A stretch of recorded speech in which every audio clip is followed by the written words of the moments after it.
Happy holidays everyone, it's PC the Unicorn. With how dreary this entire year has been, we could all use some holiday chill. So in the spirit of the holidays, I'll be ranking all the Hofswarming episodes of My Little Pony from worst to best. I was honestly surprised by the fact that there were only 5 of these episodes, but hey, it makes my workload lighter. So without further ado, let's get started. Number 5. The Hofswarming Club. Wow, a season 8 episode being on the bottom of this list? I didn't see that coming. In all seriousness though, as terrible as season 8 was with some exceptions, Hofswarming Club is one of the more harmless episodes of the season. Not great, but not painful to sit through.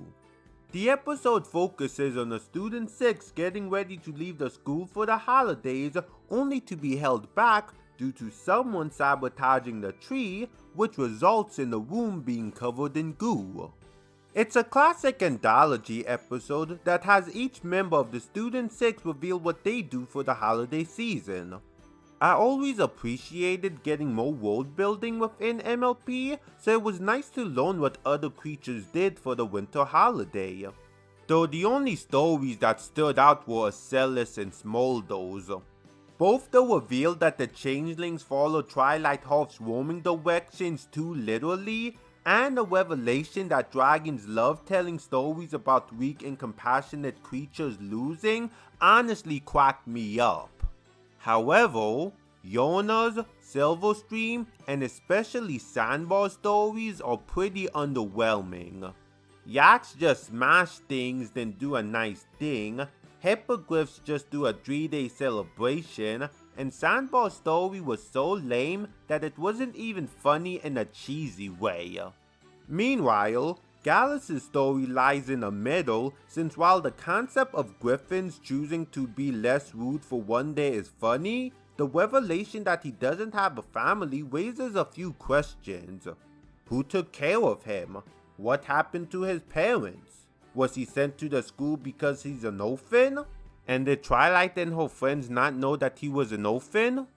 Despite all the question that it raises, the fact that Gallus decided to sabotage the tree so that he could spend time with his friends did pull on the heartstrings a bit. They got pulled even more when each member of the group volunteered to stay at the school for additional friendship lessons so that Gallus wouldn't have to spend the holiday alone. It may have been a meh episode, but I'll take it over a bad episode any day. Number 4. Hearthbreakers. In this holiday episode, Pinkie Pie and Applejack decide to celebrate Hofswarming together with the apples staying at the Pie's rock farm. However, while Applejack's family adjusts to the way the Pies celebrate the holiday, Applejack finds herself questioning their traditions since it goes against how she thinks the holiday is supposed to be celebrated. I remember this episode being a pleasant surprise when I first read the synopsis for it. Not only was this a continuation of the reveal that Pinkie Pie and Applejack may be related, but we would also finally get to know the rest of Pinkie Pie family. Just like it was with Maud, it's very fun to see how the rest of Pinkie family contrasts her. The parents are very formal speaking, Limestone is delightfully aggressive, and Marble is the quiet one. This episode is really funny between Pinkie and Applejack interactions pretty much every time Maud speaks, and how unusual the Pie's Hofswarming traditions are. Though in hindsight, that last part makes a lot of sense considering that this is the Pie family. They may not be as energetic as Pinkie, but they're all quirky in their own way. I love the moments of Pinkie and Applejack respective family members bonding with each other, but the decision to hint at a romance between Big Mac and Marble is really strange considering the fact that they could be related. Thankfully, that ended up being dropped with Big Mac ending up with Sugar Belle. I suppose my only problem with the episode is how Applejack behaves with how she believes that Pinky family is celebrating the holiday the wrong way and wants to show them the correct way to do so. Even though it does make sense for Applejack's character to think this way with how old-fashioned she is about a lot of things, her entitlement over thinking there's only one true way to celebrate the holiday just rubs me the wrong way. The whole behavior does work since it leads into the lesson about learning to respect other people's traditions instead of trying to force your own tradition on them. You could even say that there's a deeper lesson about how we should all be open to other people's beliefs instead of shutting them down just because it goes against what we believe. Overall, Hearthbreakers was a good episode. Number 3. Hofswarming. I honestly didn't expect this episode to be within the top 3 choices since of all the Christmas themed episodes, this was the one I thought about the least. Yet after rewatching it, I was surprised by how enjoyable the episode was. For the first Christmas themed episode of Gen 4, it centers around the main 6 performing in a play that shows how Hofswarming came to be. Like I mentioned earlier, I always love it whenever MLP fleshes out its world, and this episode did it in spades.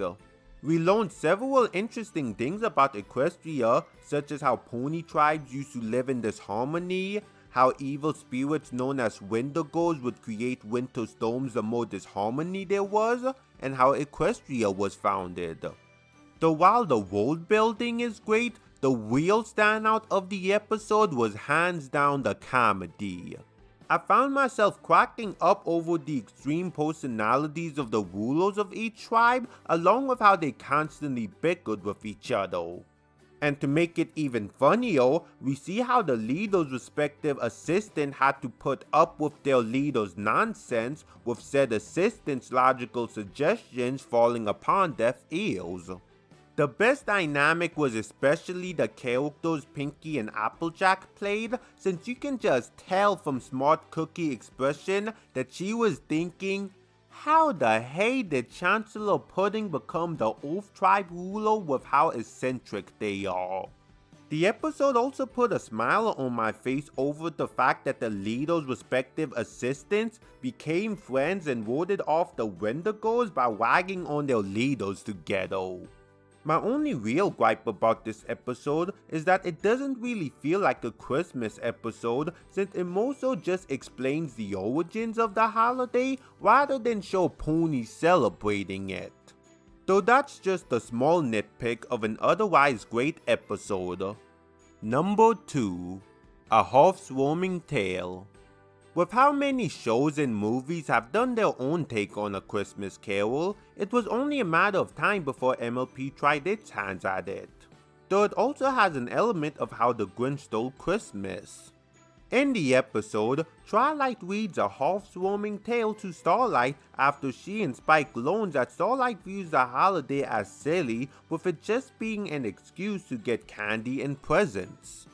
While the story does have several similarities to A Christmas Carol, such as the main character being a grump who's visited by three spirits to learn the true meaning of the holiday, they naturally had to change some things given the fact that there are some differences between Hofswarming and Christmas. In this instance, the Scrooge of the story is a pony named Snowfall Frost who sees Hofswarming as a nonsensical holiday that prevents ponies from working hard and bettering Equestria. This results in her deciding to get rid of Hofswarming with a magic spell, but she ends up being visited by the spirits of Hofswarming past, present, and yet to come. First of all, I got to gush about the music cause all of the songs are fantastic. The episode opens up strong with an intro song that really puts you in the Christmas spirit. From there, we get a great villain song from Snowfall, a whimsical southern song from Applejack, a very catchy song from Pinky, and a hauntingly beautiful song from Luna. And of course, There was a very nice reprisal sung by Starlight at the end of the episode. Next, there was a story, and I love the irony of Snowfall Frost hating Hofswarming. The fact that she sees it as a waste of time that doesn't help Equestria is delightfully ironic, since due to being so blinded by her hatred of the holiday, she can't see how it helps Equestria. After all, having citizens being able to enjoy each other's company, having fun, and showing compassion to one another is a great way to better Equestria or any civilization for that matter. The choices for the spirits were also great. Applejack embodies the wise nature of learning from your past mistakes. I love the pun that was done with Pinky, which is why I'm convinced is the only reason why they chose her for the spirit of present, or in this case presence. And Luna was the perfect candidate to embody the dark nature of the future. I adore how for this version, when Snowfall is shown the future, she sees that destroying Hofswarming ends up destroying the very home she's working so hard to improve upon. Now, as fantastic as this episode was, I do wonder why they went the route of telling a Christmas carol as a story instead of having Starlight herself be visited by the spirits. Furthermore, I wish we got more insight over Starlight's disinterest of the holiday. Would have provided a great chance to learn even more about her past, since after this episode, we don't learn much more about her life growing up, especially without Sunburst. And while I could see how Twilight reading the story to Starlight could perhaps get her to change her tune, it feels like there was something missing that would better explain why Starlight felt like celebrating the holiday all of a sudden. Despite those flaws though, this was still a pretty good adaptation of A Christmas Carol. Number 1. Best Gift Ever. This was a final Hofswarming episode of MLP, and I'm glad that it ended on such a high note. Unlike the other episodes on the list, this was a 44-minute special that allowed it to tell a bigger story. Said story centers around a gift exchange in which the main six and Spike each end up having to get a gift for the friend they got assigned to, which result in 7 different stories being told. I won't go into too much depth for all the stories since this video is already getting longer than I expected it to be, but I will share my quick thoughts on each one. Seeing Rainbow Dash and Discord team up was very entertaining due to their dynamic, and I love the fact that Discord played Rainbow in order to give Fluttershy the gift of being a big time hero.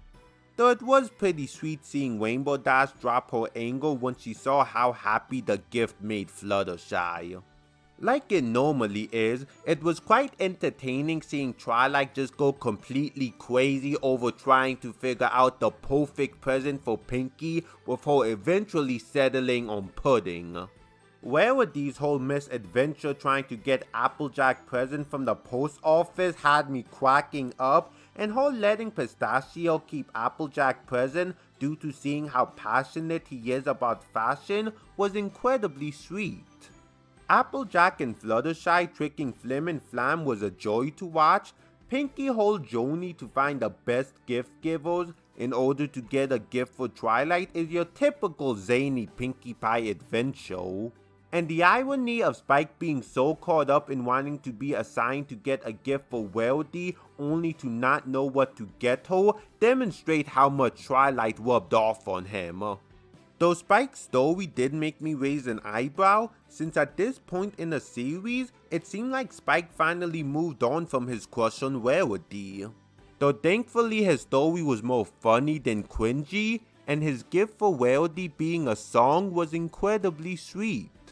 Speaking of songs, while there may not be as many songs as they were in Hofswarming Tale, the songs we do get are still great, with One More Day being my favorite due to its rhythm, repetition, and overall catchiness. Though the final song melts my heart with just how cute and wholesome it is.